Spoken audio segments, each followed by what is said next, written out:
really odd. You might want to change your name. It's okay. I don't think anybody's too worried about it. At least flap it over. It's very high and lofty up here. I know everybody avoids sitting in that spot. Yeah, they usually do. But.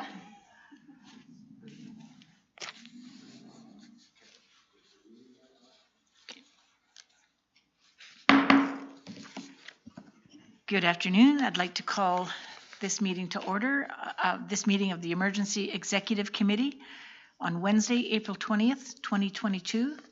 I'd like to begin by acknowledging that we are gathered on the traditional, ancestral, and unceded territories of the Eoc, Kamloops, and Eoc people. And there are no previous minutes to adopt. We have no delegations or recognition, no unfinished business, so we move right into new business, 5.1, establishing bylaw. And I'm going to turn that over to Mr. Smith, aka Councillor Fair. I won't be able to. I was actually going to try using Councillor Fair's voice, but I realized there's no way I win by even trying that. So the Emergency Executive Committee is established by the City of Merritt Emergency Measures Bylaw, which, as we were just talking a little about before this meeting, does need some refinement, and that's one of the tasks that Krista, as Emergency Program Coordinator, does have on her plate. But we wanted to do a quick overview of what the mandate of this committee is by bylaw, and then you'll see that one of the main tenets that it says this committee do is set up a terms of reference for how the roles and responsibilities of this committee could be established beyond what the bylaw sets out. So first, in terms of composition, it is the mayor and 2 councillors, which have been appointed, the administrator of the municipality, myself, and the emergency program coordinator. In fact, I think it's the only committee we have that has staff delegates by bylaw, which may or may not be refined in our upcoming iteration. I think it probably would make more sense if we're here as resources as opposed to formal committee members, but that's something that we can talk about in future iterations when we do that. Council did formally appoint the EPC at the last council meeting, meeting the requirements of 3.2. And then 3.3 sets out what the committee can do subject to council's approval. So again, this committee still has to run everything it does through council. It can make and amend its terms of reference, policies and procedures, enter into agreements with regional districts or other municipalities for emergency assistance and emergency preparedness, and then enter into agreements for provision of goods. I will say, since all of this ends up being approval of council, when it says the Emergency Executive Committee may, it's still doing it as the City of Merritt. It's not going to be the Emergency Executive Committee entering into an agreement. I think you guys are likely aware of that. We only have one legal entity, and it's the City of Merritt. So it would still just be an agreement that would be run by this committee that would then be run by council. So not likely something in an emergency situation that would get traction, but if we were to be bringing forward updates from our ESS program, for example, on service agreements and others, that could be something that could be brought forward through this committee. So that's what one item we'll look at. It sets out an emergency program planning committee. And Krista, do you want to speak at all to the planning committee and some of the work and the preliminary conversations that we've had on getting that set up? Yeah, that's something too that we can probably discuss a little bit further as far as emergency management, but the goal is that the CAO, myself, and directors within the city basically work to ensure that any emergency planning that we do on behalf of the city takes into consideration each department. So this will involve training, requirements for business continuity, what recovery actions might likely be taken. And so everything that we kind of do, we strive to make sure meets the needs of all those departments in question. Mm-hmm. And likely, we will probably back this off, because again, I think they're using the term committee fairly loosely here, and I'm gonna look to Greg on this, but where it sets out that the EPC is the chairperson of that committee, and that it's internal staff and external agencies that form the committee, and there's no reference to council, I think we should probably be not using the words committee, because this isn't a construct of council as far as I can tell. Is that your read of this as well? Mr. Lewis. Yes, I would absolutely agree with that. Okay, so we've got some revisions, but Krista. I think one of the discussions we had earlier was talking about calling it a team, the EOC management team, just to make it separate enough from the committee standpoint. Yeah, I think that works well. So then we get into kind of the meat and potatoes of what the bylaw requires this committee to do, and we can expand on that from there. So 4.1 states that the Emergency Executive Committee once annually will prepare and present to Council for review and approval a list of hazards to which the municipality is subject, and which also indicates the relative risk of occurrence, which is currently set out in our community emergency plan. We do have that, but it does need to be reviewed annually and discussed. So that's something that we need to be bringing forward to council, as well as plans respecting the preparation for, response to, and recovery from emergencies and disasters, which include a periodic review and updating of plans and procedures for that review, a program of emergency response exercises, a training program, procedures by which physical and financial emergency resources or assistance may be obtained, procedures by which emergency plans are to be implemented, warning procedures to those persons who may be harmed or suffer loss in an emergency or impending disaster, procedures to coordinate the provision of food, clothing, shelter, transportation, and medical service to victims of emergencies and disasters, whether that provision is made from within or outside of the municipality, and procedures to establish the priorities for restoring essential services provided by the municipality or recommended priorities to other service providers that are interrupted during an emergency or disaster.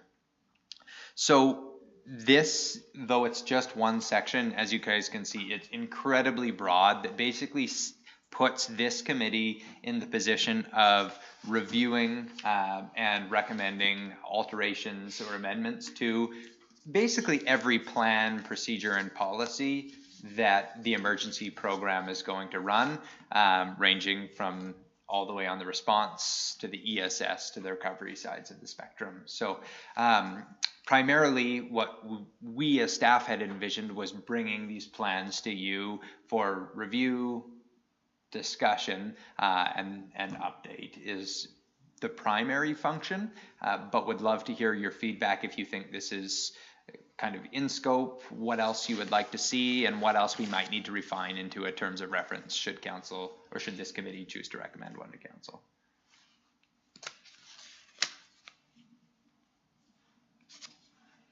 I see both wheels turning, but One wheel's turning forward, the other one's going back. there's a lot for us to pick up in this. Yeah, way more than we have been. We've never been on that operating side, nor do we want to be. And this just talks about the limits. And I don't, or that's what we should be looking at. And I don't really know that we even know what those limits are when it comes to a disaster of any kind. So I would have never, ever in my wildest dreams imagined that we would have had to have dealt with this particular disaster. So I don't know how to put that into any kind of functional use. Councillor Richard. The only other time that we had an opportunity to discuss anything like this and talking about emergencies and preparation was in 2019. There was a session put on in Kamloops where they had invited some members of our team, and it was mostly around wildfire. So they discussed calling out a task number and renewing it, and the powers of the city and the things for protection of citizens. So that was the most exposure that I think councillors ever had, which, I mean, that was already well, let's see, what was it, February 28, 2019. So that's already been 3 years. So a lot has changed, so we're more aware of things that come up. So I thought it was interesting. It was nice to be given some information that way, but I think we don't understand enough yet. But I loved it, but it's good to know because we have to be accountable for these things and really understand where we need improvement. So anyway. Yeah, and I'll defer to Krista. I think our goal here is to, one, start by letting you know the list and the scope of plans, policies that we do have in place, and our takes on what needs to be revised, updated, etc. And it's going to be a period of methodically going through these. Yeah. And Krista's doing a lot of the heavy lifting, and I'm imagining that's probably what this committee wants, is for us to try getting them to the spot we think they need to be, then bringing it to you for revision, comment, update before they go to council, so we can dive in at, I think, a deeper level than what council would ordinarily be able to do at a council meeting. Well, yeah.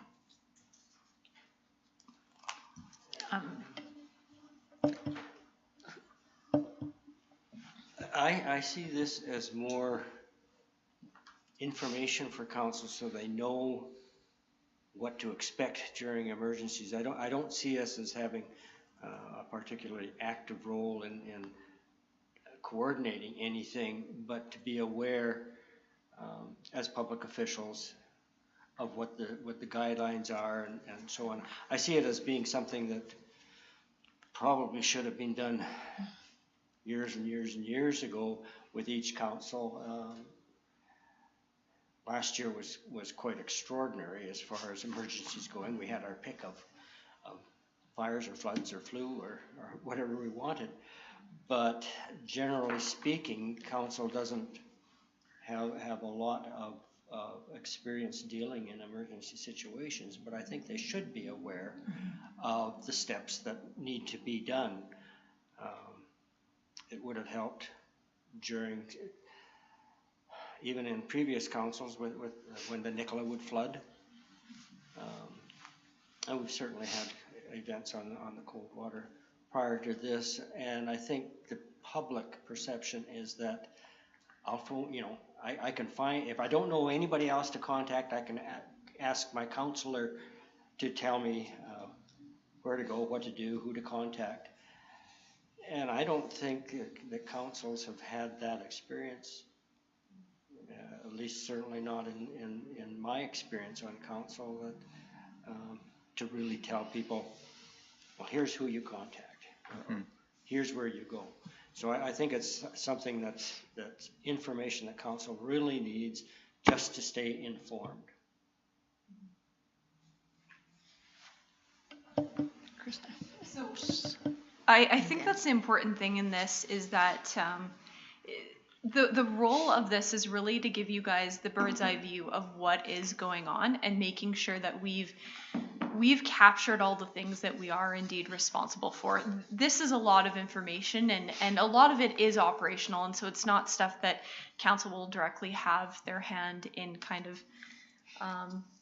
in changing, but it is important, I think, that council feels educated and feels like they understand where their limits are in making reports to the public or in speaking with the media and the like, right? A lot of this is just understanding what your role is, what the city is doing to prepare and to mitigate and to respond, and to be able to kind of offer a little bit more clarity in some of these situations. Councillor Richard. Well, I think it's great to have, because then we have more of a glossary guideline where people can, okay, this happened, and almost like a flow chart. Fire, we're going to have people go here and go there, and here's your muster point or whatever, like from the other part they had put together to the previous meeting. We need to know that because we need to have a point of reference for us, that we have that guide that we can attach to. And I really appreciate the other one they had presented to the council before. Sometimes we just need to have quick answers, and it's going to happen at a time where a lot of departments are closed. Also, when we do budgeting and consider about emergency and what you need, we have to really consider that as we look at funds, because we can ask for stuff after an emergency, but we also have to have some stuff maybe on hand, whether it's whatever, for flooding or anyway. So The other thing that I think is beautiful about this is it's just an inborn system of accountability. So not only is it the council information benefit that can then trickle to the public when they converse with you, you can direct them to it. The city can put out posts about it, say, hey, the annual plan for, you know, the emergency program was put out. Here's what we're going to be doing. Here's what the training is going to look like. No changes on the freshet plan for this year. Here's what you can expect for the Nicola. Here's what you can expect for the cold water. Like those types of things are really beneficial. But I'll say that I'm really happy to go through this as staff, because what it does is it creates that system of accountability so that every year we are not just reviewing this at a cursory level, we're doing that deep dive to know that what we have works, that it's current, that we've built in anything we've learned from whatever emergencies may have come up over the course of that year, and that this is going to be a program that's going to evolve, and that'll be demonstrable to the public, because that program is not going to be a cut and paste year over year. There's going to be lots that will be similar, I'm sure. You know, here's the procedures for which we're going to implement our emergency plan. Probably not going to see huge changes in that year over year, but I hope we do see changes in training where we can say, hey, this is an area where we recognize that we needed to be a little bit more nimble than we were previously, where a little bit more structure would have helped. Whatever that scenario is, and you'll see that those plans will be tailored on that annual basis. So. The other thing that Krista mentioned was media. I mean, that's one of the issues that we have to deal with. I mean, we had over 1,000 requests within the first couple of days, so it was a little daunting. Thanks to Greg who took it over. But yes. I'm excited. 10 years from now, that number is going to be 10,000. The fish will grow. Exactly, exactly. And so who's in charge? What kind of, I mean, the whole idea of media communications, all of it, needs to be, to me, that's as big an issue as the rest of the stuff. Krista. Yeah, I was just going to say that, you know, that's the beauty of this, is that we get a framework, right? We figure out where our loopholes are. We figure out where we need to get better. For me, this is obviously my work plan, so it keeps me on track. But we also know that as we move farther and farther away from this emergency, the emphasis on emergency management kind of starts to dwindle as other projects come up. Mm-hmm. So the importance of this committee is making sure that emergency management stays at the forefront. So even 3 years down the road, if we're fortunate enough to not have to activate for anything, that will be great, but we still need to be as prepared then as we would like to be prepared now. And so this committee will help ensure that we're still meeting that requirement. So. Thanks. Councillor Christopherson. Yeah, one of the things I think that we had to face this year, amongst many things, was simply the scope of it. We've dealt with smaller emergencies in the past. You know, when Tnrd fire happened, that was relatively small, and things went quite well, I think, at the emergency center. And then going into the fire season with everything that was happening there last year, and Lytton, people coming here and so on, that was another step up into, can we handle things? And then when the flood hit, it was just like, here's a tsunami, and I don't think, I think our response was absolutely admirable, but I think it caught everybody unawares, the sheer size of it. But I think,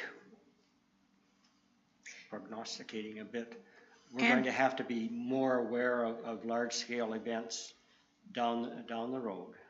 This looks like it could be another year where forest fires are going to be a problem.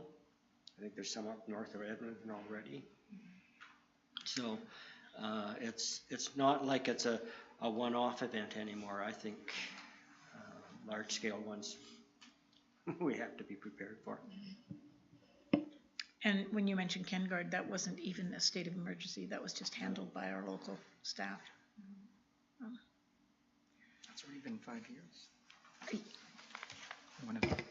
Okay, you're off? Okay.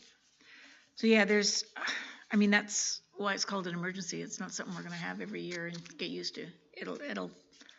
Any emergency will throw us a different angle.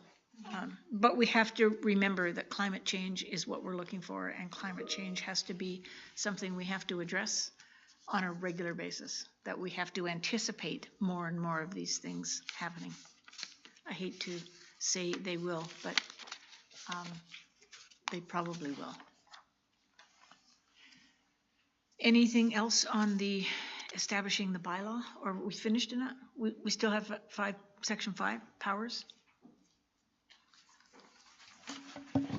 Or you finished that? Your worship, the powers section is, should I say redundant? I don't think that it is. It's redundant with other legislation that you have. And so I think that part of what we intend is to bring forward some amendments to this bylaw on the staff side, and we propose bringing that to this committee first.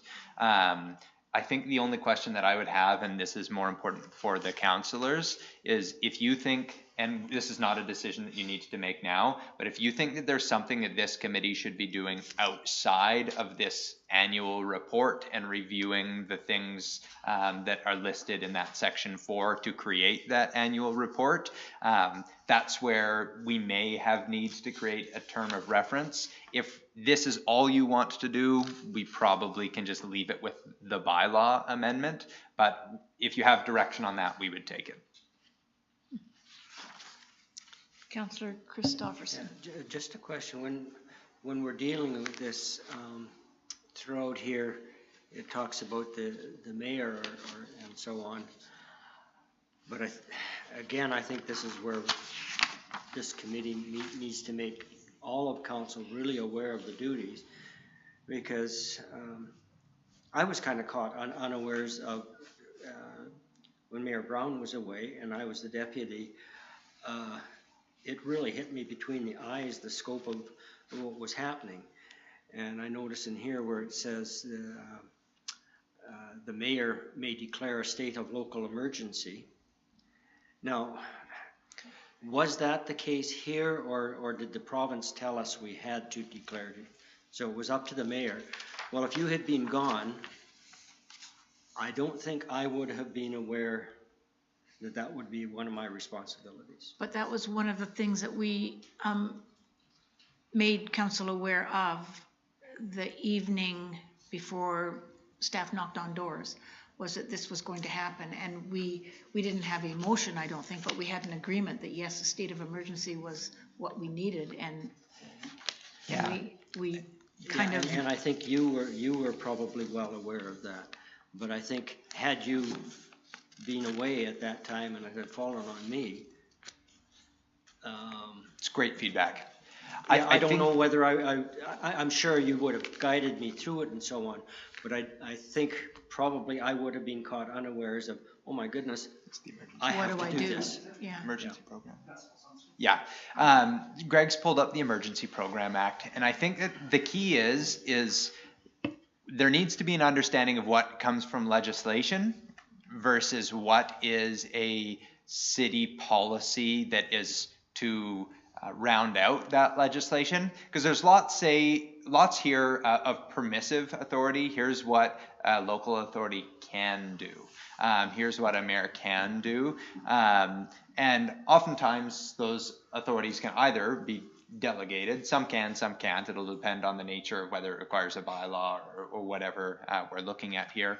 But the process in terms of how we get there, just saying that the state of local emergency can be declared by a mayor.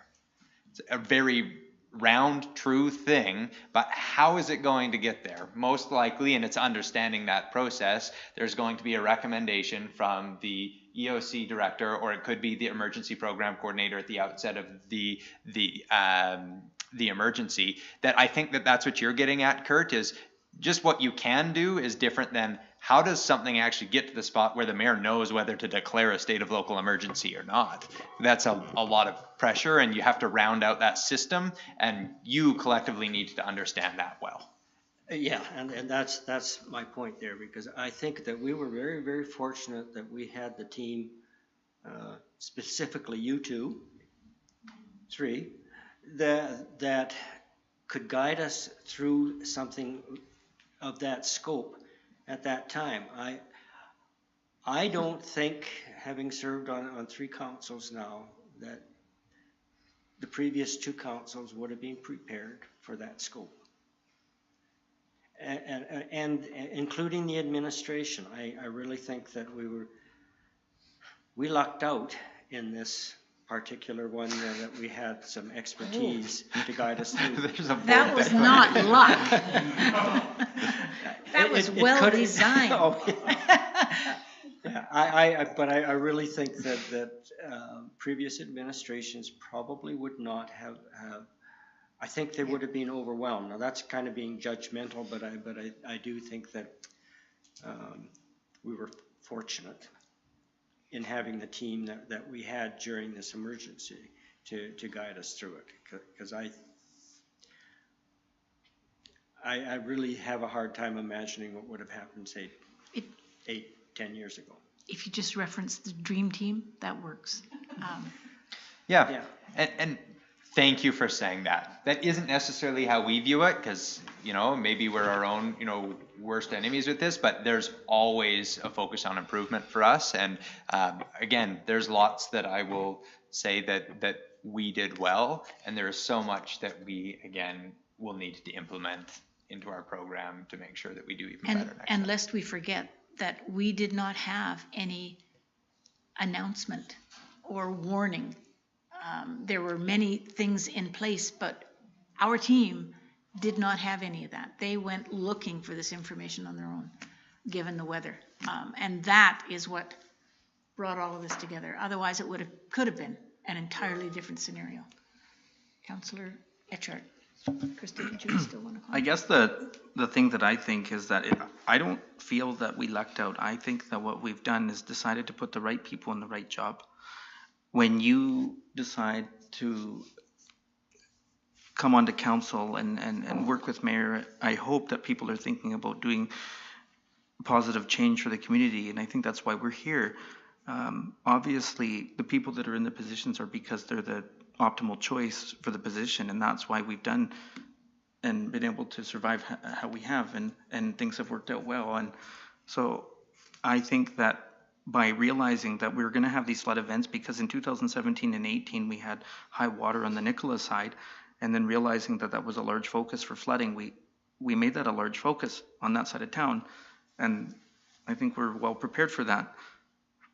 The cold water, nobody ever thought was going to happen, so that really took us by surprise. But being that we do have the members in the emergency operations looking after things, we did well because we have the right people in that position.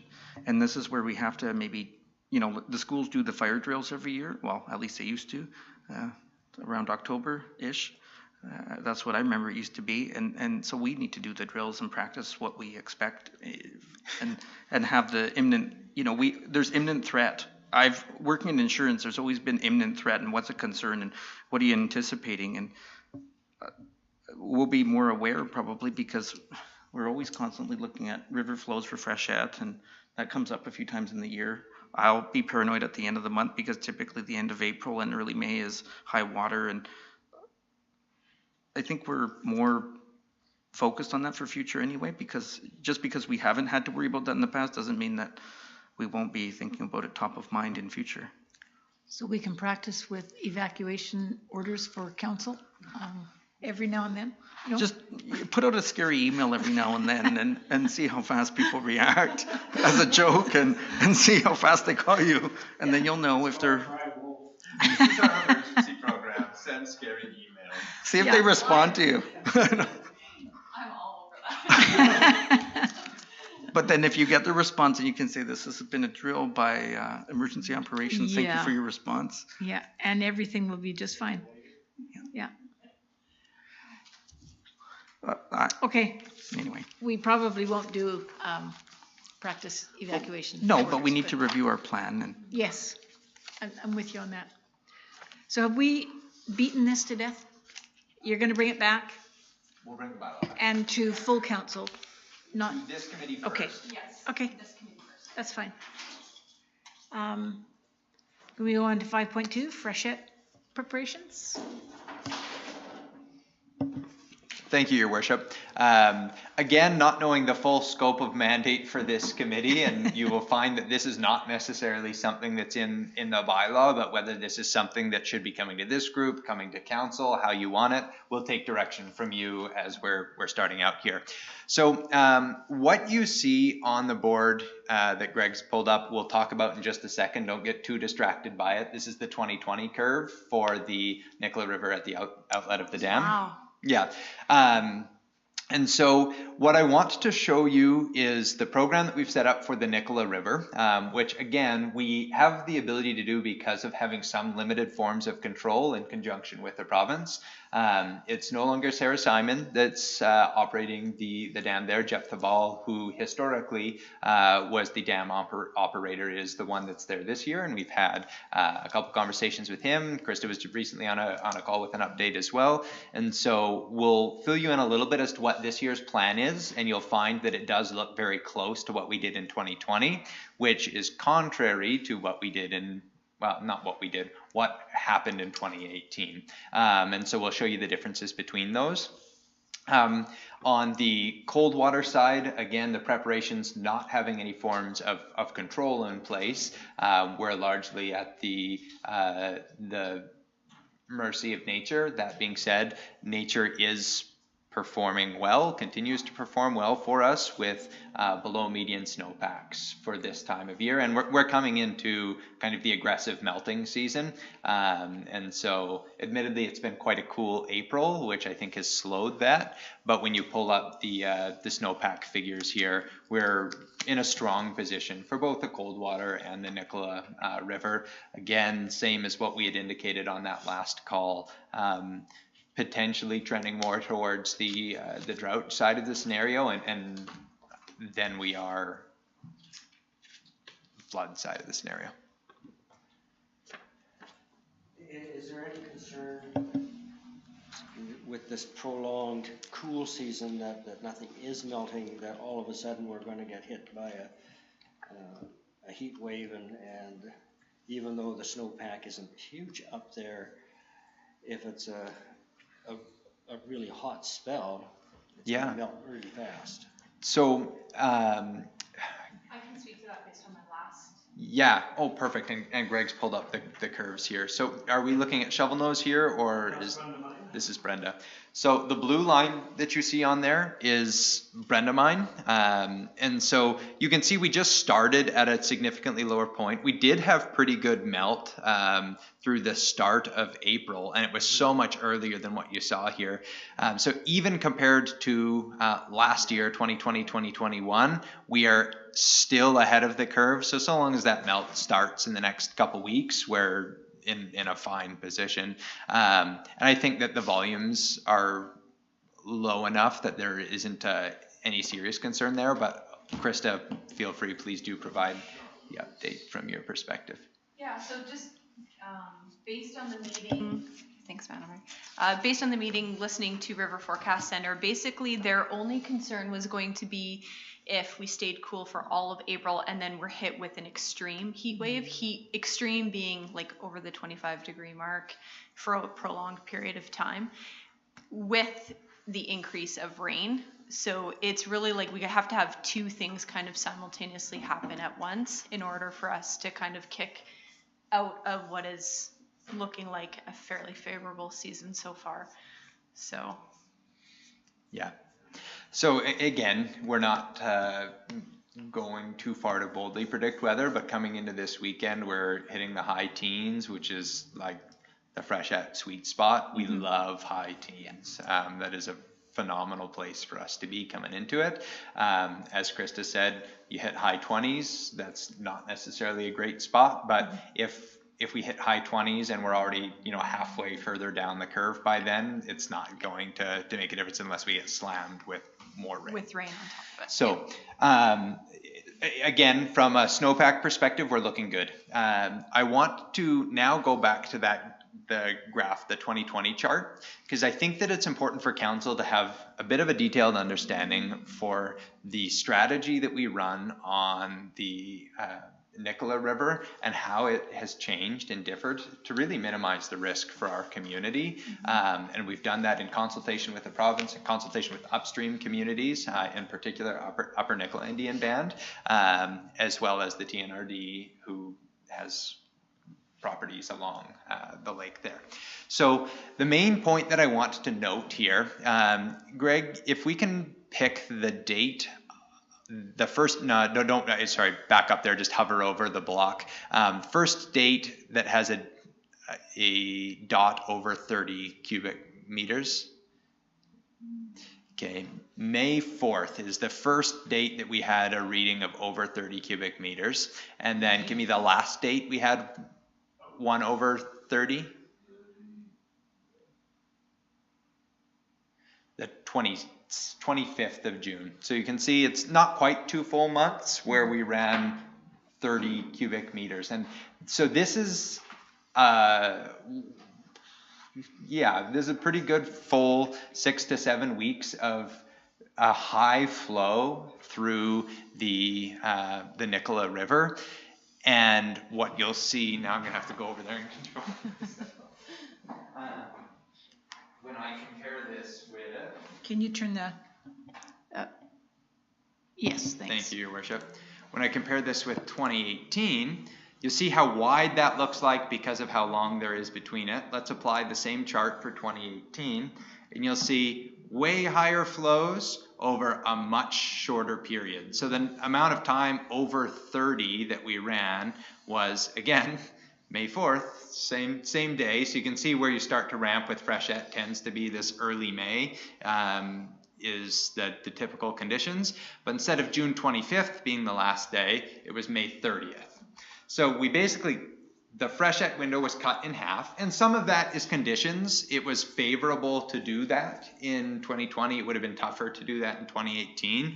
But the idea here is that instead of ramping up and feeling the pressure to go up to these higher peaks, which are much more problematic from a flood perspective, if we can kind of pretend that we're the original ones to try flattening the curve a little bit, and run a strategy of ramping up to that 30 to 50 cubic meters, which puts us very high in our community, but not at the flood level. What's normal flow for the Nicola? Normal being not freshet.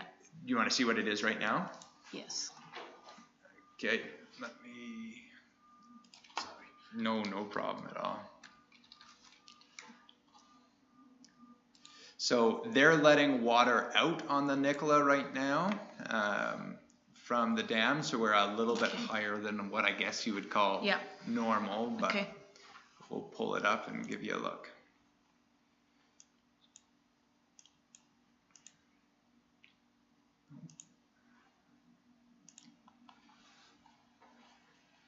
So we're currently running about 7 cubic meters a second. 7, wow. Right now. So if I were to zoom out on this, like 35 or something?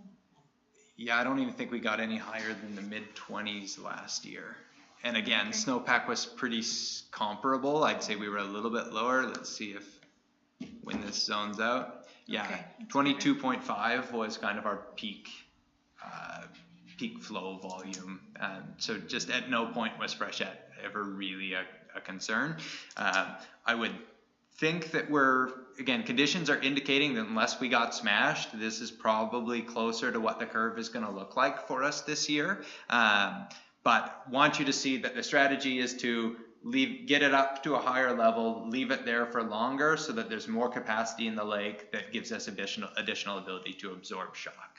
Yeah. So by and large, that's the Nicola strategy. The cold water strategy is you're going to take what you take, but we have left those temporary protections in place for this year because that's the last thing we want is to have any additional fear or concern. But we're we're in a good spot. The X factor is that there may be additional sedimentation, which has reduced freeboard for us, and we don't have perfect data on that, which is a big part of why we've chosen to leave those works in place. But we'll have a better idea of that coming into next year, and thankfully the conditions look good so far. And there was a lot of talk on some of the ministerial committees that we've had that communities are saying these temporary flood banks that we're putting in, whatever they're called, and then having to remove them to replace it with something permanent is some of the most ludicrous things that the province could be doing, and some of the provincial members agreed with that. They are looking at perhaps a different way of dealing with temporary and permanent structures on the riverbanks. They know there are ways from making any decision on it, but they do recognize it's an expense that maybe they could do things differently. Just going back to the Frechette and with the dam control, is there the danger that if we discharge too much too early that we end up with drought conditions on the lake? Yeah, I think the answer is yes. There is a risk of that, and that's why the city can make recommendations, we can advocate, and ultimately our first priority is to make sure that flood isn't a risk. But as soon as we pass through that point where realistically flooding isn't going to happen here, it very quickly changes to a drought management scenario, and they'll shut down those gates and make sure that they've got enough to get the lake to full supply. That really is the goal for them every year, and when you talk with Jep, that's one thing that he's adamant on, is that we've got to have enough confidence that there's snow to fill the lake to full supply. So they're looking at that, they're monitoring it. That part is more science than art, but it's not. You still have to use some estimation. Yeah. Yeah. We still have a better idea of what's happening now than we did, say, 10 years ago, when, well, there's always a fight about the control about the water and so on. So I think if I'm hearing correctly, we've got a much better handle on the Nicola than we have had in the past. The cold water is now the wild card. Yeah, cold water, we don't have control. Nature is the determining factor for that, and I would say to a large extent it still is for the Nicola River as well. We can nudge on the Nicola River, but those environmental factors are going to win out. So what I am saying, I think, is that on the Nicola we nudge better than we used to, and we're really happy with the program. We're happy with where we're landing with the communication with upstream communities in the province, and I think our freshet preparation on the Nicola side is fairly keyed in. But cold water, because of those challenges, it's just adherence to conditions and having eyes on what's happening, and that's where we're at and what the next few weeks will look like as we come into the heavy melt season. Are there any plans that you're aware of to change that perspective on the cold water at all? I know quite a few of the ranchers upstream have kept suggesting year after year holding ponds and things like this that could, but I don't think the ministry has even touched on that, have they? I don't know about only touched on that. I know they've done their LIDAR, and that'll have to be redone again, from what I understand. They've heard a lot of these issues. What they're going to do when they pull it all together, I'm not sure. Coldwater Indian Man actually explored it. They did some work down this path. It's not just a financial concern. It's finding the appropriate solution. Again, you look at the size of Nicola Lake, and we're saying that the impact it has with that level of control is negligible. Where upstream between kind of the Coquihalla and Merritt are you going to have something the size of Nicola Lake with the way that topography works out? So it would, realistically, it would be a series of much smaller dams, and is it going to move the needle enough? These are things that, again, that's where we do trust in experts, engineers, hydrologists. It isn't clear to me that there's going to ever be any degree, or if there is any significant degree of control over flows on cold But one water thing river. we have been assured of is the metering system, the warning system will at least be better than it has been. Will it be adequate? So, We don't know at this point. so one last question then, I'll be quiet for a while, is when the cold water comes through Merritt, I mean, we experienced real problems with where the bridge is and so on. Is that whole bank, where the people have built houses up above, Fir and they Avenue? keep coming back time after time wanting us to do something, that could be an emergency situation in this town, a small scale as far as on numbers of people impacted, but well, if the river did what it did last fall, again, and took out that bank, actually, it could be another huge emergency if that dammed up the stream again. So is that something that we need to consider? Yeah. Mr. Smith, can you please answer that? Yeah, council's well aware. They came in and talked with you at a council meeting, and there was recently an email that one of the individuals had sent to all of council as well. So I'll just take that information and without personal identifiers share what I'd shared there. Absolutely, that will be looked at as part of our broader dike floodplain management strategy. It is...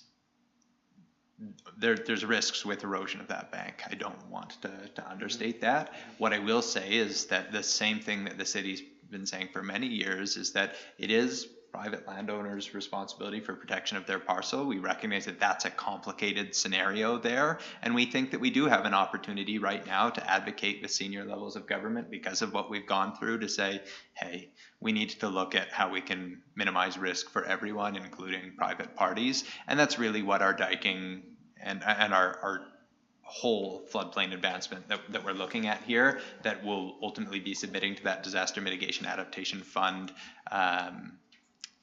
program in July. We're cognizant of the fact that that area is going to have to be part of that solution. Otherwise, we're just going to have another, emergency in the waiting. So Yeah, my sympathies aren't so much with the people that were, in my mind, dumb enough to build up there, but it is with if that bank ever collapsed and plugged up the river, we would have another emergency similar to what we had. Yeah, I think it needs to be More addressed. prevention. It's part of the floodplain, and we're very well cognizant of it. We have parameters we can operate in, and so what I can say is we want to explore this while also acknowledging that without supports from provincial and federal government, we likely don't have either the mandate, jurisdiction, or dollars to make reparations there. So we'll need other levels of government to come to the table and assist with that. Councillor Etchart, did you have a comment?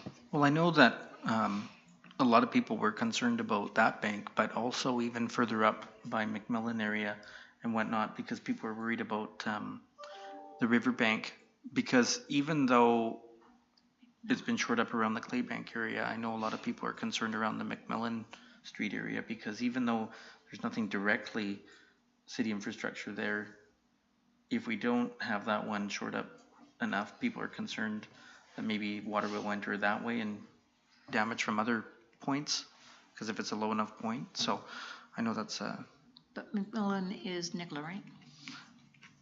Coldwater. It's behind Claybanks. It's like the McMillan Mobile Home Park off parcel. Yeah. Okay, So that area. even though it's not city property, if it's low enough and it's not protected enough, I know a lot of people are worried about water affecting Garcia Street and whatnot there. Yeah, I think that, people are smart. They recognize that, this is very good news. We had a call to EMBC today about making sure that they extend that dirt and soil removal, and I just got yes. an email saying I think that got approved, so Yay. victory. I'll celebrate and take care of that afterwards. Now that I've been sufficiently distracted by what I was just saying, people are smart to recognize that a diking system has to be a system.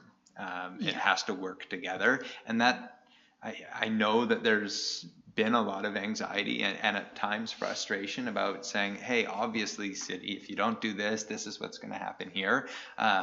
And this is why we're going through the modeling process, so that we can use the accurate data to design a system that is going to protect the community, not just in one spot, but through the system, and understand what happens with causality. If I do something here, what's likely to happen downstream? If I do something downstream, what happens further afield? And so we're mindful of that, and I think the answer that I will readily hold my head up and say is that we're going to go through the process to design something right the first time, and then consult with the public and apply to implement that strong strategy, instead of looking at individual areas where folks feel like there may be concern because of a change here or a change there. It'll be a complete system, and so we're not looking terribly closely at those individual spots right now as being the permanent problems. We're looking at fixing the whole system. So Thank you.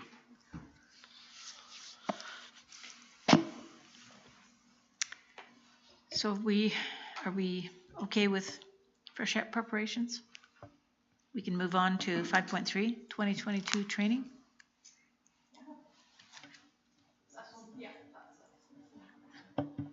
Oh, I need.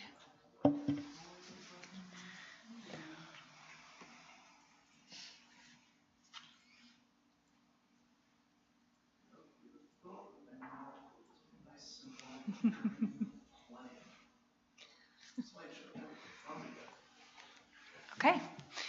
So really quickly, just want to review what we've got going on with emergency management training as kind of the first point here. So next slide when you're ready. So a couple of things that we look at when I'm designing kind of what we're trying to achieve during the course of a year is a couple different facets. Obviously, we've realized that there needs to be more onboarding and education for the Emergency Executive Committee and the Council as a whole. And so we know, for example, that Kamloops held that information session with new mayor and councils to understand kind of the emergency management process. And one of the things that I would like to do is obviously have that in place when we complete elections this year, and then have an ongoing opportunity for council members to be able to get their heads wrapped around what expectations are and where your roles and responsibilities lie. So that's one facet of it. The next part that I look at is the what we're kind of calling the EOC program planning team or committee, however that kind of rolls out.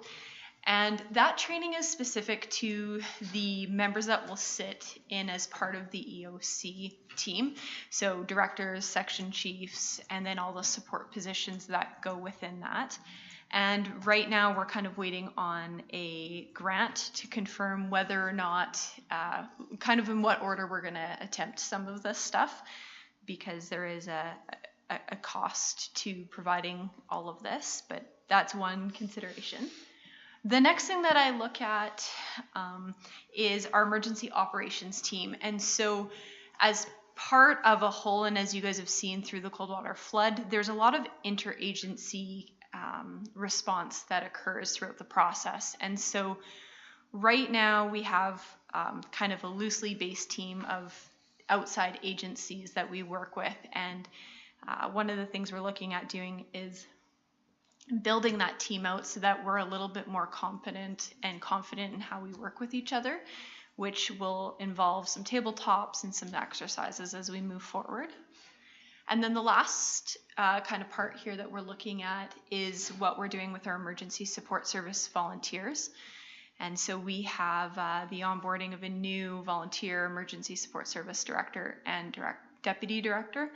And right now we're kind of working at building out a training plan with the current volunteers that they have and bringing in some recruitment options for that. Next slide. Thank you. So things that we know that we have done, we've had an opportunity to review the community evacuation grant this year, which is great. We're just finalizing that project. And again, as I spoke to, we're really trying to understand what is going to make sense from an onboarding perspective. And I'd love to hear your guys' opinions on what worked, what you've attended in the past, what you wish you would have known, because this is the time to kind of make sure that we clear that up. And again, as I spoke to, the in-house training is really, really kind of key to that. And maybe before I move on, I'll let you guys jump in on your thoughts. On what we didn't know when This is dangerous. this could take a while. Let me tell you what I know. So I guess a better way to frame it is who was able to attend the Kamloops training? Okay. I think that was just you and me. And Sheila Tees? And Okay. Sheila. February 28, 2019. Okay. I knew that I was going to remind you that was the date. Well, and you did. Was it helpful? Yes. Okay. I loved it. Okay. Yeah. Okay. So that was helpful to be able to kind of sit there and it was a full day. Yes. Okay. Yeah. Okay. Okay. I wonder if, so of course we're talking about in-house, we're also talking about onboarding with each election, but I wonder if we should work with the Tnrd, connect with Kevin and get something set up as part of the council orientation. Yeah. Just have a dedicated emergency management session. And if you would like to go at it from that direction, I'm happy to connect with Scott and David Trawin as well to see if that's something that we should be facilitating, because, you know, If they're going if to we're put struggling it on, with it, I guarantee you get into the smaller communities, whether you're talking Cache Creek or Barrier or Ashcroft, you know they're going to be in the same position. The other thing is there's been a change in the EPC in Kamloops, and they haven't announced who that is yet. I'm still waiting to hear that Dan Sutherland has retired. So in the past, he's been the one that has put on kind of that option to go in and do something. So I don't know what capacity Kamloops is going to do. That'll be important. Kevin Shrepnick was also a part of the last one that we had. He wasn't Okay. part of TNRD at that time, but Yeah, he was part But of. he was part of. Okay. Councillor Richard? I think one of the things that they put in there is they put on a program. They told us, everything from reporting a task, how long it lasts, what the powers were. They reviewed it. They had a legal team. They had breakout tables. What situations? If it's a fire, what could happen? If it's an earthquake, all the different scenarios. I found it fascinating because it also plays into my other job. And so but I mean, it really does. And so, of course, and as you know, I like details. So it was good because it was informative but they had different scenarios. Okay, here's what you would do if you needed to extend the emergency and how many days you can have, 7 days, 20, whatever. And what isn't available. So a lot of the things that were mentioned here, but yeah. Beyond the kind of initial or perhaps annual review of this, how often do you guys feel it would be beneficial to be provided training? And whether it's just short kind of lunch and learn, talk about sections of the emergency plan, like what is the hope out of this for you guys? What would you find meaningful? I think if you go too long, more than a few months, then people will forget completely. Okay. I would hope we can retain that for more than a few months, but Well, I was thinking, no comment. I was thinking at the beginning and midterm, I wasn't thinking on a monthly basis, but. Not monthly. But there could be some shorter sessions just to update us on a few things. Okay. I was really puzzling about that because sometimes if you provide too much information, or maybe it's Especially just- right after an election where everything is new. Yeah, but I Yeah. do think there needs to be a general picture refreshed. Probably several times per session, maybe twice a year or something, just to keep it like not too much detail, but to keep it front of mind that emergencies do happen, and here's the general information that you need to know how to. So you need to have enough knowledge to know where to go to find the information. You know, you don't have to have it all up front all the time, but when it's a panic situation, you want to be able to hold on to a few things saying, yeah, I need to do step 1, then I need to do step 2, and here's where I go, so that you're not caught completely unawares and I think it should be done a couple times a year, just short refreshers to keep it front of mind. Okay. And I think we need updates on who the staff are that we need to call, what their phone numbers are. And probably what Tnrd does is puts it on a little credit card size, and I don't know what they use, but they actually print it out on a credit card. It's just handy. Okay. We don't have to do it exactly like Tnrd. We can do something different and better. Well, I think the important thing for me is just making sure that you guys feel comfortable and confident with the information that you're provided. So we will make sure that we are prepared for post-election and making sure that any new council members are kind of brought up to speed with where things are at, and that ongoing from there that we have something consistent set in place. Now, Tnrd has a 1 or 2 days of orientation. It may be worthwhile tacking that on to this, because we're all down in one spot at that time, the whole region. Okay. Okay. And we've already said that You'll follow.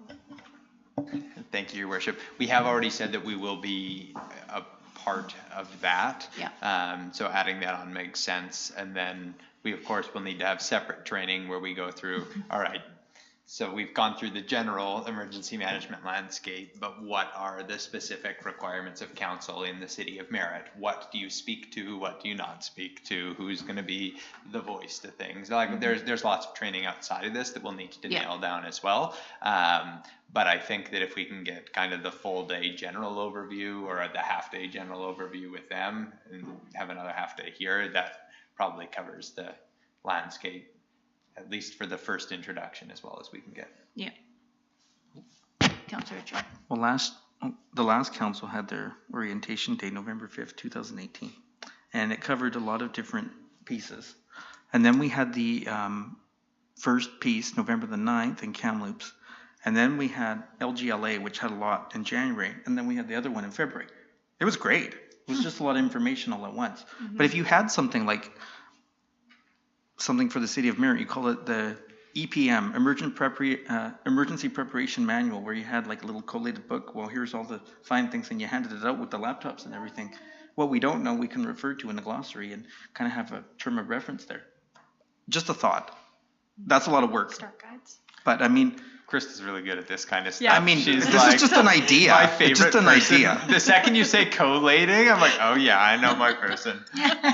So one of the things that I've developed for the EOC team, which is on my list to do for you guys as well, as a start guide, so that you'll literally have a breakdown of the BC Emergency Management System goals, what we're trying to kind of address, and making sure that you've got something that you can pull out at 2 o'clock in the morning when you're getting a phone call and having to make big decisions. Perfect. So I will make sure that that is ready for the fall. When somebody is telling us that they want their property, they want to get into their property, and we are still working on safety of the individuals. Yeah. Yeah. Councillor Christopherson. Just a little add-on to that is I think it would be really handy to have updates anytime personnel changes. We had so many people going through the operations in the last few months that you just get used to saying one name and, oh, they're gone. Here's the replacement, and it's just nice to have kind of that information easily accessible. My memory is shot, so yeah, it's not. But it's nice to be able to know where to go and get it. Okay. And I think that piece is probably more important than us understanding everything in these manuals, is who do we send these people to? Not everyone will be sent there, but Okay. it's what I'm trying to say is it's okay for us to say, I don't know, but I will give you an email of somebody who may be able to help or something like that. Okay. So the next component that I've been working towards is our emergency operations planning team. And so again, that's our third agencies. And so our third-party agencies. So right now we don't have any formal meetings scheduled. We're still kind of dealing with a lot of the recovery stuff. However, we do have operational meetings with BC Ambulance, Tnrd, RCMP as things kind of come up. But the goal is going to be that we will meet on a more consistent basis to review things like our community emergency and evacuation plan and how the agencies work together. We also are hosting the local EPC meeting in June, and so that'll be members from, for example, Logan Lake. We'll invite Kamloops, Tnrd, and our First Nations, local First Nations, to come and attend. And it's an opportunity for all of the EPCs to kind of address what's going on in our community emergency plan and whether or not there can be ways that we can assist each other in things like training. So that'll be a really important role. I was going to say, a lot of the questions I had were people saying, why can't I get through the front lines? And I didn't have the answers for them. And most of staff were too busy to call and say, help me with this. So if we had those major things, like when we get calls and somebody says, I want to go in and see my, I don't know, pet, then we know who to call or who to... Yeah. How to address that. How to address it. Yep. Good feedback. Our ESS team has a couple things on the docket right now. Right now, we're working at setting up a plan to have everyone formally through the introduction to ESS, as well as the level 1 ESS response. And so that's for the kind of those smaller stage emergencies like the structure fire that we had last week. We know that we have ERA training coming out in June, and this is the 2.0 version, which is supposed to fix some of the issues that kind of arose from last year. And that will be occurring, our first team will be going through that in June, and then the few others that are interested might be going through in the fall.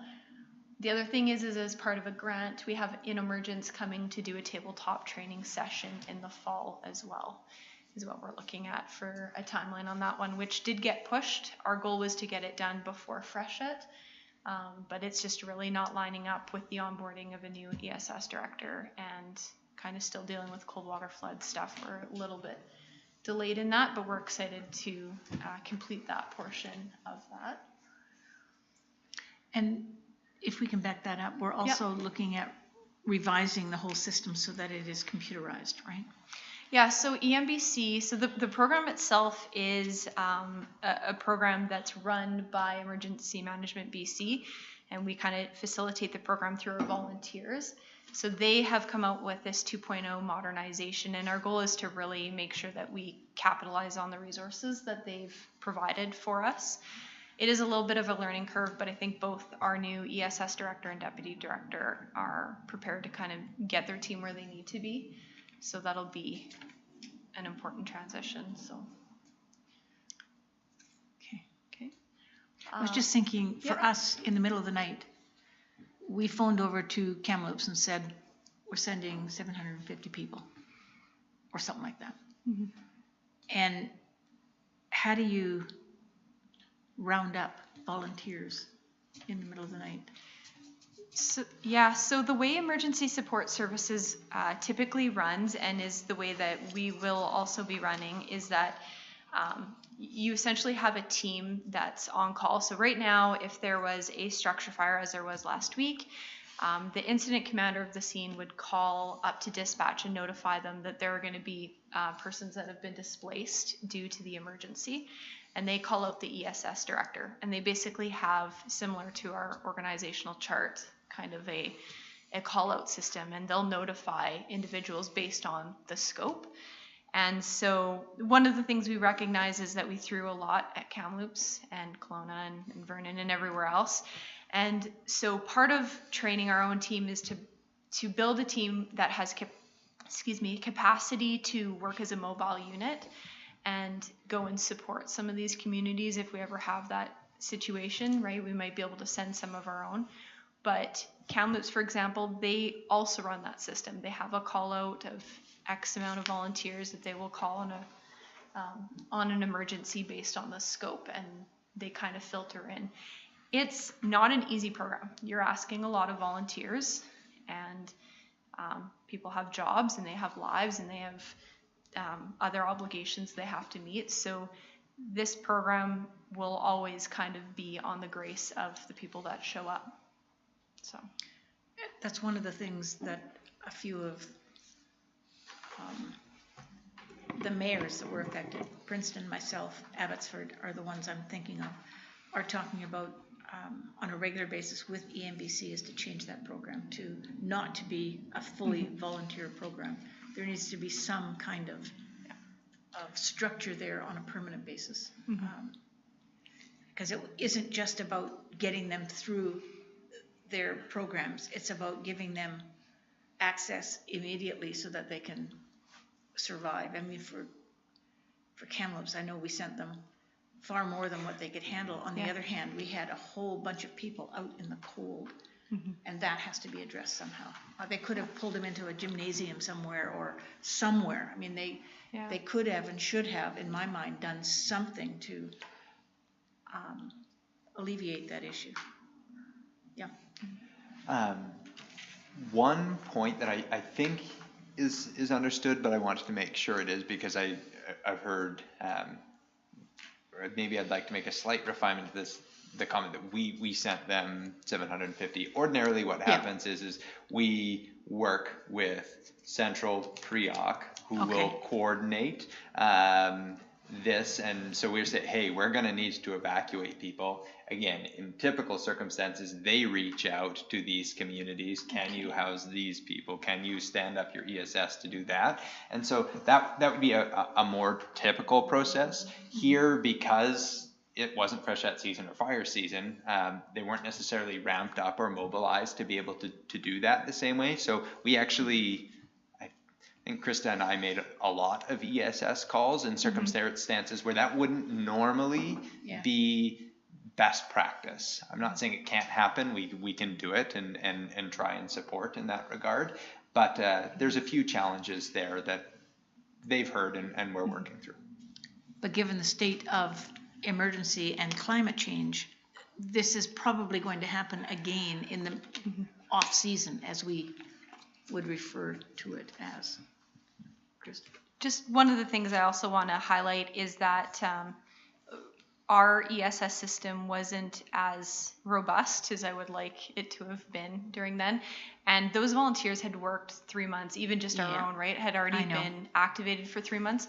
I think the one thing that we are going to see that is going to change based on our experience is that our director is completely committed to having conversations regionally, and myself, I'm committed to having these conversations. I know Sean has continued to do that. And so while our ability to change, ESS, at least from my level, is a lot smaller in scale, by continuing to have these conversations and by having your guys' support and pushing it at your level is going to be really key, because my job is to work within the confines of what exists.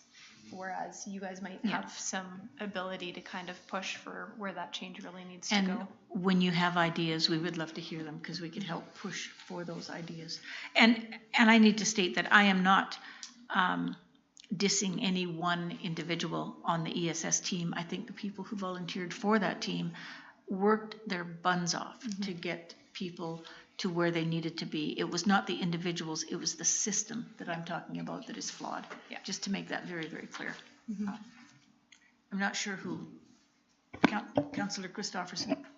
Okay, you've already touched on it, but it sounds to me like our emergency services system needs to have more or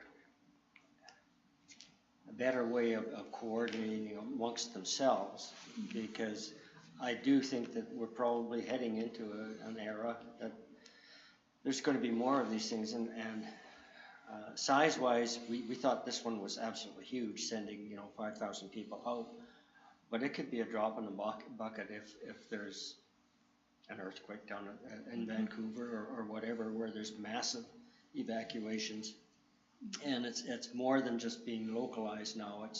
It's even provincial might be small.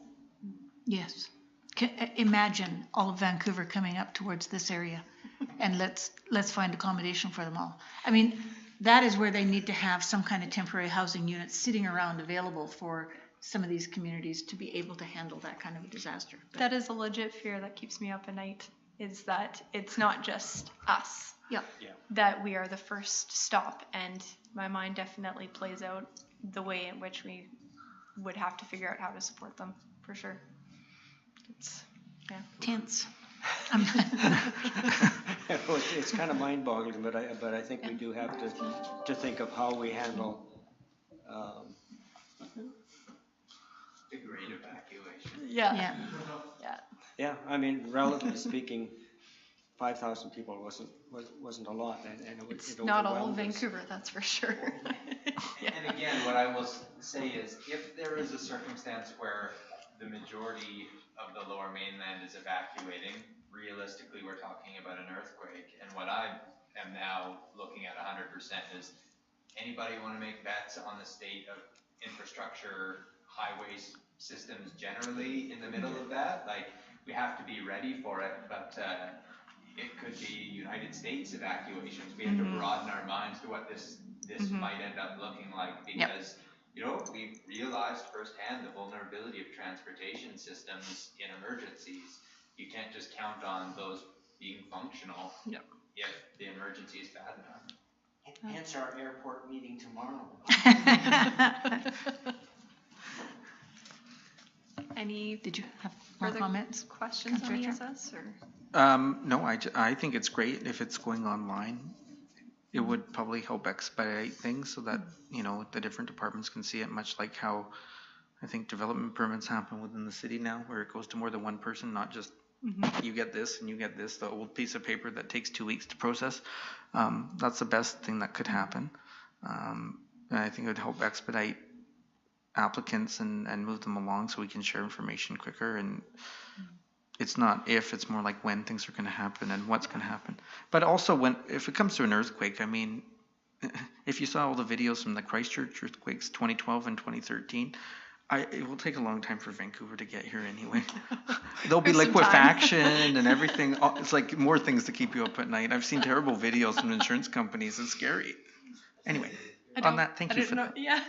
I love those apocalyptic movies. This was no movie, but anyway. Yeah, it definitely gets me. Well, all of them are all fuel for my mind at late evenings.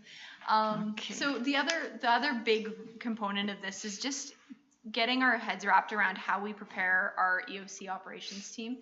And so we know we've completed the community evacuation grant training, and a few of us were able to sit in on that and wrap our heads around what this plan looks like and how we find information on that. So that was super useful. We are also waiting for the Eoc Training grant that we did apply for this year. And so that will dictate kind of what we have capacity to complete. We're back to our regularly scheduled meetings in May, which is great. I think everybody's had a little bit of time to kind of adjust to what is the new normal in the midst of still a active recovery process. And we are already looking at special events training, so we know we have music festivals coming up, and so there are conversations that are happening in the background to make sure that we are prepared when those events hit over the long weekends. So some of the things that we're also looking at doing is, as part of the training grant as well, is just ensuring that we look at ensuring that our team is prepared with incident command system training. So that's the ICS 100 course. And what I would really like to move to is that in 5 years, every single staff member has an understanding of what that looks like. So this year, you know, we focus on 24, 25 of those that are going to be sitting immediately in the emergency operations center. However, we do know that because we're a smaller organization, we really need to ask. We have a lot of asks during such a big emergency of other staff throughout the city, and so we want to be able to ensure that they have the right kind of capacity when they step into that role. The next thing specific to those that we think will be sitting in an EOC position will be to have their intro to EOC training. And we're looking at probably about 20 this year. Beyond that, we're looking to hopefully get the operations section training completed, as well as the planning section training. Those are, relatively speaking, large departments that require some kind of technical capacities that not everybody can do or has ability to do. So we want to make sure that those that are going to be sitting in those two sections have as much information as possible. And a lot of this is, just refining kind of our overall organizational chart, right? We know that we're going to have some gaps that just we're not going to be able to fill based on the size of our staff. And so that's okay. It is okay to have areas where we're going to have difficulty filling certain positions, as long as we know what those positions are. And then what happens there is we have trigger points when we know we've activated to a certain level, and we know we have perhaps some gaps in filling some roles. It just means that we need to be able to identify and make a request of EMBC to send supports. And so it doesn't mean we have to know everything. It just means we have to know where we are lacking in so that we can get the required supports when time comes. That's it for training purposes. Does anybody have any other questions before we move into the next? I don't see any. And no, I think our recent incident has given us a lot of insight into being able to make these changes. Mm-hmm. And it would be nice if we'd never have to use this plan ever, but I know that's unrealistic. But yes, I'm glad that we have that opportunity to be able to update it and give a broad training level for staff so that we're not burning out staff that are in the EOC 7 days, 24/7. It's Okay. It's good for everyone at this point. Mm-hmm. So the next part for me is the community emergency plan. I don't know if that's a different bullet on yours, on your agenda there, Madam Mayor. No, I don't. Okay. Oh, that was before update, but yes. Okay. ESS update. Okay. So the next thing we're going to get to, and maybe if you can just back it up to one more. So I just wanted to review where our community emergency plan lies right now. A big part of my job in the midst of the evacuation and events that we had over the summer is evaluating our current community emergency plan. And so for those of you guys that don't know, this is our last adopted plan. It is our 2005 version. We do have a 2016 version that is semi-complete, was not adopted by council, and it kind of only really exists on my desk, and perhaps Sean has a copy of it. So there's some helpful information in there. Version that is floating around. Yeah. The 2016 one never got finalized. Yes. Yeah. Yeah. So it's not a it's not a complete document. So one of the recommendations that I've definitely made and am working with Stephanie now on is finding a way for us to pay for the completion of a community emergency plan.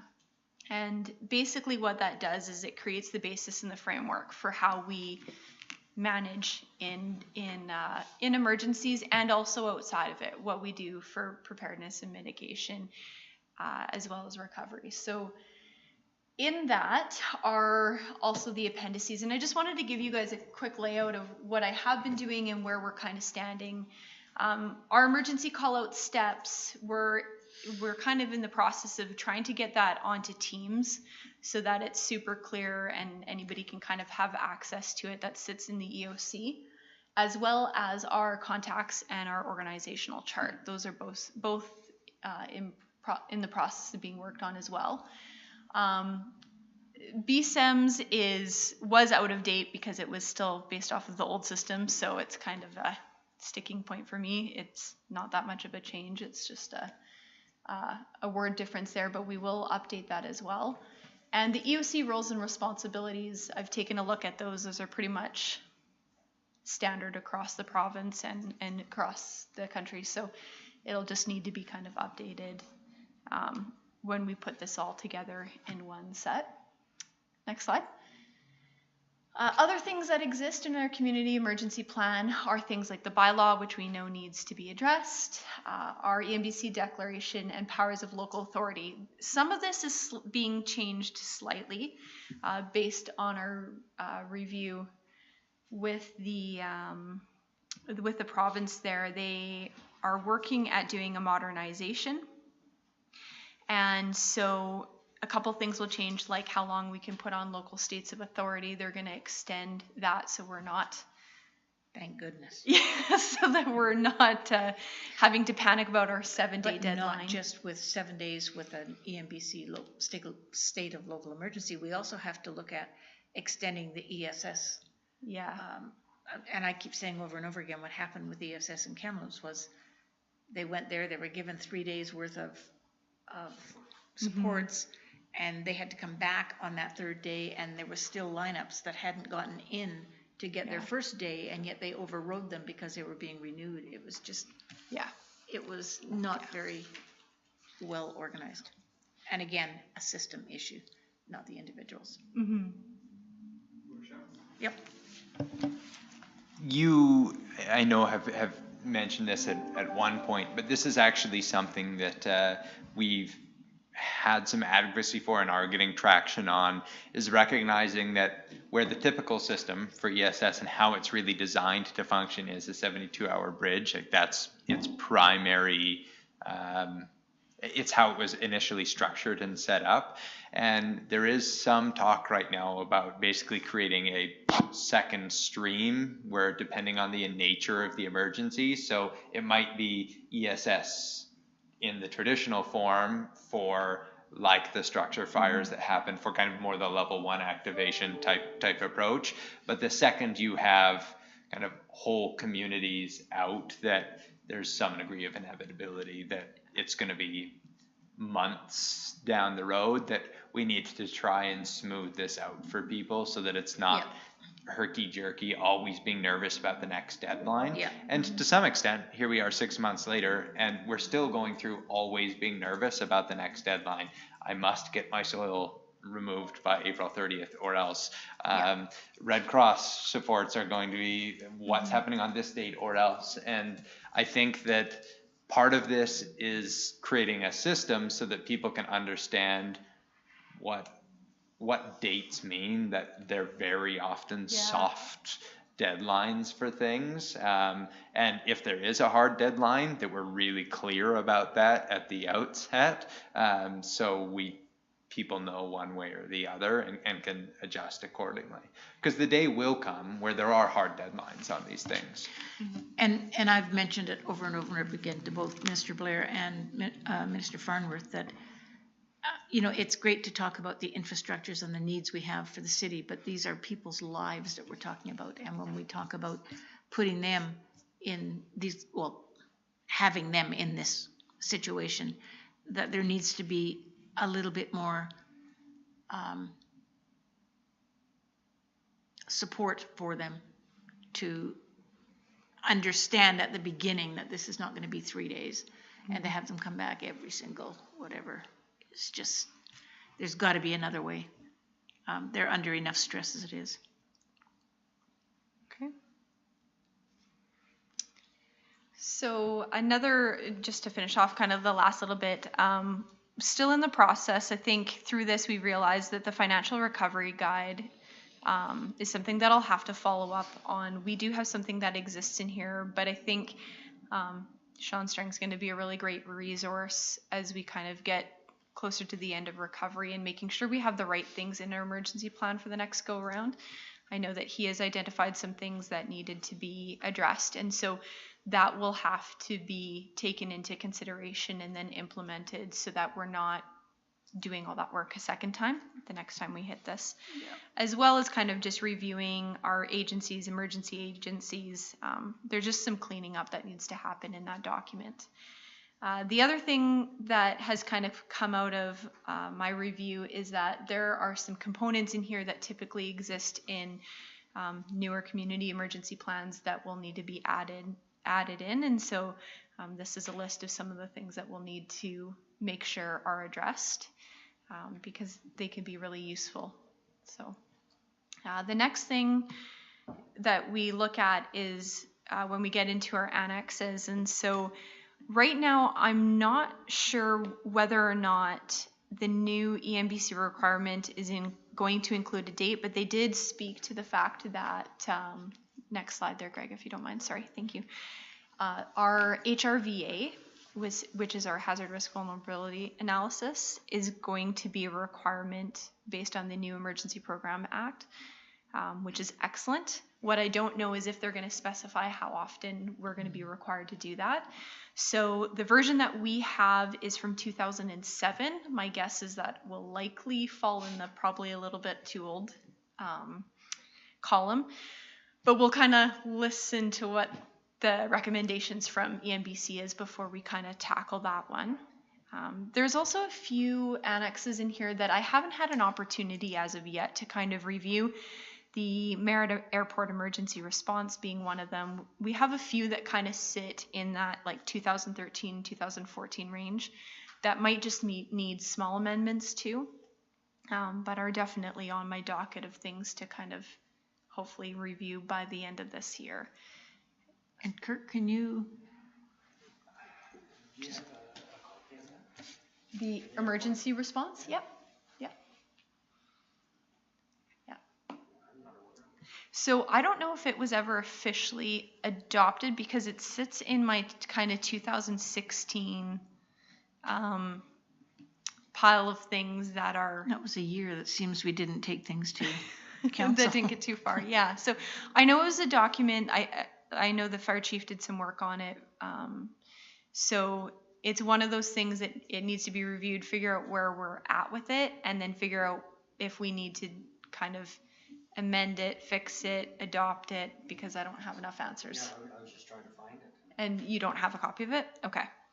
So I'll make a note that that's one that likely probably has not been adopted by council and will need to be addressed. Yeah. Okay. I have and like the Tnrd evacuation plan, the reason that it's something that we need to consider is obviously we end up playing host to communities that do evacuate. I don't know if they've done a newer version than 2013, so it'll be a follow-up question on my behalf. I'm also curious, and I haven't delved into it too much, but I know Interior Health did have a pandemic influenza preparedness plan from 2013. I imagine that has seriously adjusted. I'm sure it has. So we're going to need to, and by we, I mean me, I'm going to need to go back and see if there's been an adjustment and make sure that the team is aware of what changes have come out of COVID. We also have the Merritt Emergency Potable Water Plan. That is another one I have not looked at and requires an expertise that's beyond my scope, but I'll make sure that that gets reviewed by the right person. Yeah. The next thing that we do not have in existence, there's kind of a very rough guidance document from EMBC, but we will be creating an emergency support services plan specific to merit that will encompass some of the things like activation and what happens when we activate beyond a typical response, and how we're going to work better with the region. So that's one that I'll be working on this year to really make sure we get our heads wrapped around it. There's also a couple things that have been suggestions. We don't really have a specific plan for things like music festivals, and a lot of them do land outside of our area. So we're going to have to kind of figure out how we'll address that as far as this plan goes, so that in the future we've got kind of a list of how we're going to. They may land outside of our area, but you can be sure if this is all part, they think they're in merit. Yeah, so special events is something that we're going to have to kind of clarify, and it kind of falls in the land of just making sure that we have really solid communications with Tnrd. But for our purposes, we know we're going to have to look at defining some of this a little bit better.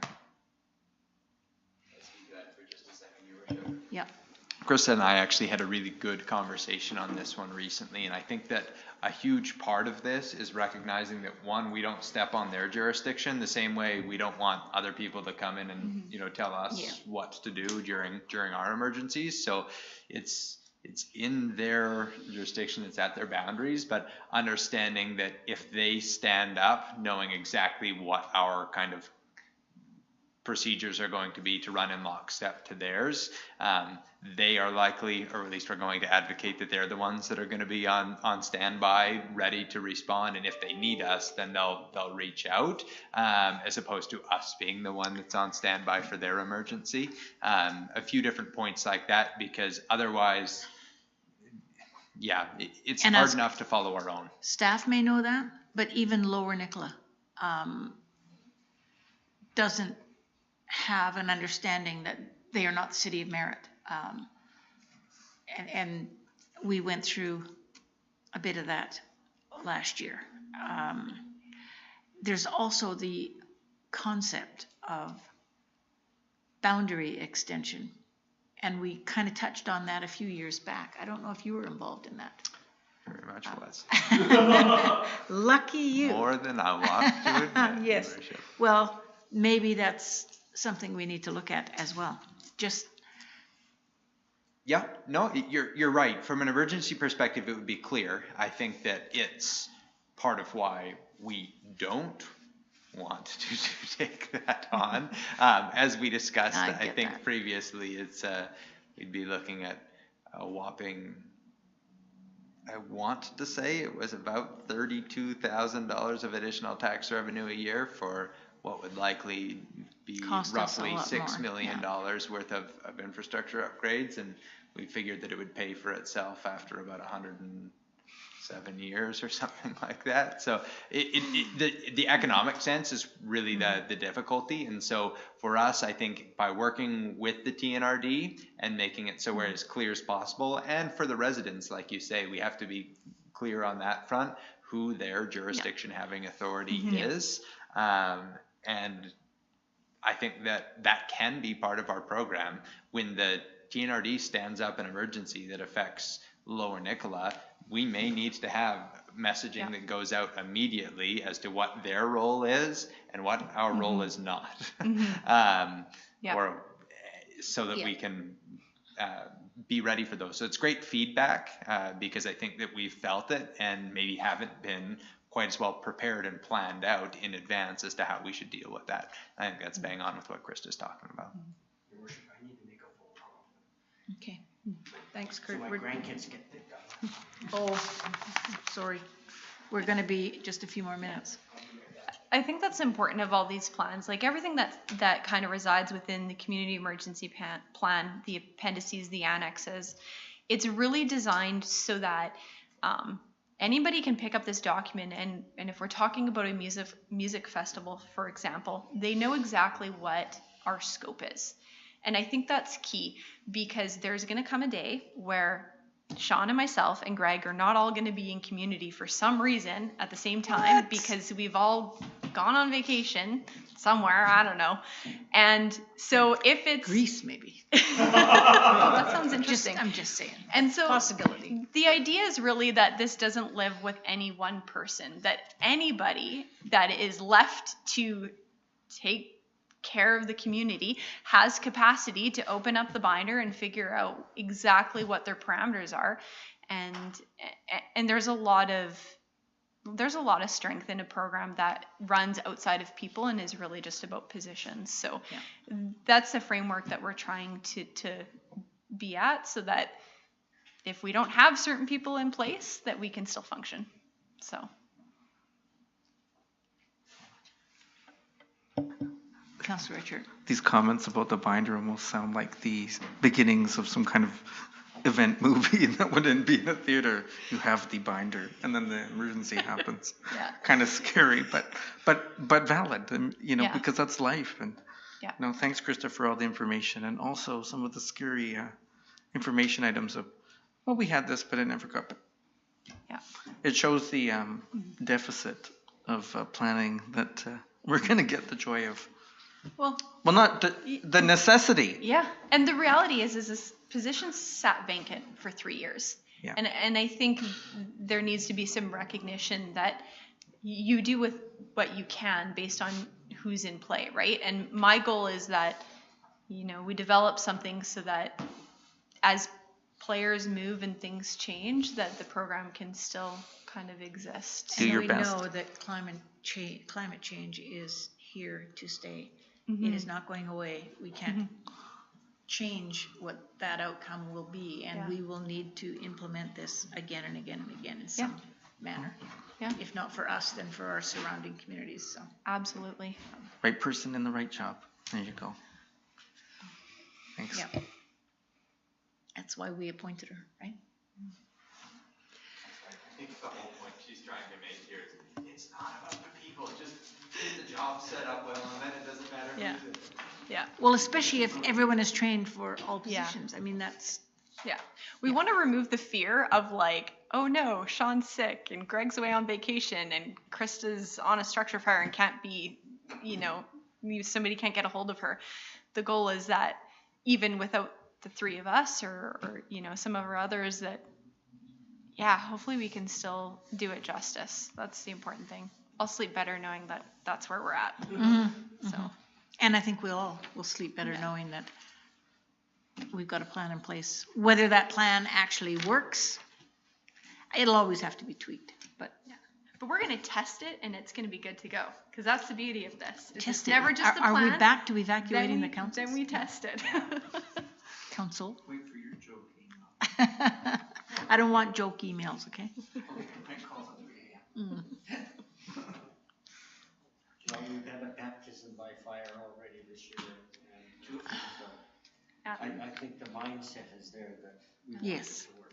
Yeah. Even for our ESS director. So we officially welcomed her to the position on Tuesday. She got her phone on Tuesday, and then Thursday night she had a fire. So she said, you couldn't have made this easy. And I said, are you kidding? Of course not. So when we had the structure fire recently, the EOC team went into play? The EOC did not, just the ESS. Ah, Yeah. okay. Yeah. Got you. Yeah. And we don't need the EOC in order to implement the ESS? Okay. Not at a level 1. Can I just ask that council is informed when this happens, so that when we get information provided, we know what's going on? Okay. I didn't know that. For which? The For ESS. ESS activation. Do we have a process in place for how communication goes for that? I'm not aware of anything in anything I've read, but maybe we need to look at that. So you want to be notified for a level 1 activation? Just- Like an individual? Just 2 lines. Okay. I don't need Yeah. detail. I just need to know that it's there, so that if somebody calls me, I can turn around and say, this is what. Do you want it when the emergency happens, or do you want it like a The next morning. update? Next Because morning, very often it's next morning is fine. This one was. I This was- doubt I will yeah. get calls in the middle of the night for structural fire or whatever. Yeah. I- So, Yeah, I think that's totally reasonable. We can build that into our. Yep. schedule. As soon as is possible. okay. Whether it's me doing it, you doing it. Yeah, doesn't matter who. We can Yeah. find a way. I think right now the current chain of command through ESS is that every activation goes, chances are I know anyways, but that she's to notify me. I notify you, and then maybe do you want to kick over an email? If an email is sufficient, does that work for you? Or do you want it go directly from me? One more. A lot of steps. I can do it from my end. It just needs to be- We'll talk about it and come up with a solution. I have one question before we do that though. Is it the fire you want to know about or the ESS that you want? I think once we kick in an ESS team, that means people are accessing services that, it's just, I need to know. Okay.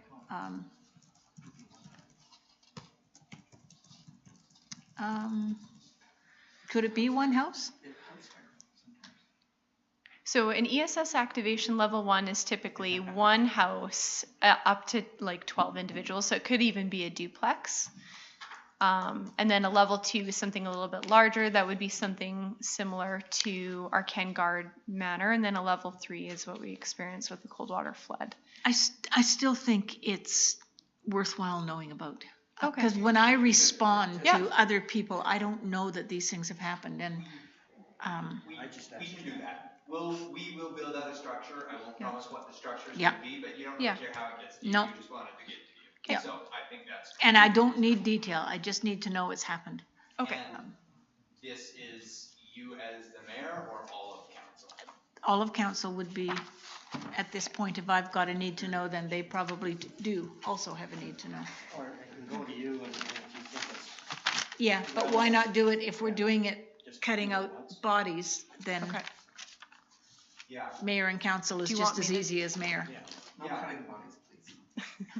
I think that oftentimes what you're going to end up getting is kind of a, here's what happened, here's what we did, as opposed to a, hey guys, we're standing up right now. It's different than the front end of the Yeah. emergency, especially for level 1 where it's run by incident. I think that you'll probably just get a heads up, here's what happened last night. That's here's all I what we need. did. That's all I Okay. need. Okay. Yeah, we'll talk. We'll talk about what that Okay. looks like. Okay. And does that bring us to the end of the meeting? Are you finished, Krista? I'm good. Yep. And you were the last, Yeah. on the We agenda. had ESS on there as well, Yep. but we largely covered that. we did. Yeah.